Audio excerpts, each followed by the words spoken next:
Hi friends, কেমন আছো? আজ যেহেতু নীল পুজো আর আমার কাছে ফার্স্ট আমার নীল পুজো, আমার কিয়ানের জন্য তো নীল পুজো করতেই হবে। তো যাই হোক, তো ফার্স্টে আমি বাড়িতে জল ঢেলে নিয়েছিলাম, তো তোমরা দেখতে পাচ্ছ। বাড়িতে জল ঢালার পর আমি চলে গেছিলাম, আমি আমার পাশের বাড়ির একটা দিদি, আমার শাশুড়ি আর পাশের বাড়ির মামি, আমরা সবাই মিলে চলে গেছিলাম বাবু কোয়ার্টারে। তো ওখানে বাবু কোয়ার্টারে যাওয়া শ্যামনগরে থাকা অবশ্যই ছিল বাবু কোয়ার্টার কালী শিব মন্দির। তো সেখানে গিয়ে বাবার মাথায় জল ঢালি। তো দেখো ভিড় কীরকম ছিল। তো যাই হোক, আমি জল ঢালার ভিডিও করতে পারিনি, কিন্তু বাবাকে বা একটু যেটুকু পেরেছি ক্লিপ নিয়ে তোমাদেরকে দেখানোর চেষ্টা করেছি।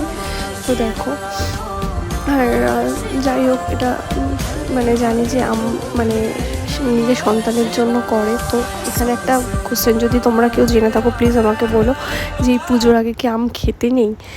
বোটা শুদ্ধ আম বাবার কাছে অর্পণ করতে হয়, এটা আমার জানা ছিল না। তো এটা প্লিজ একটু জানিও। আর দেখেছো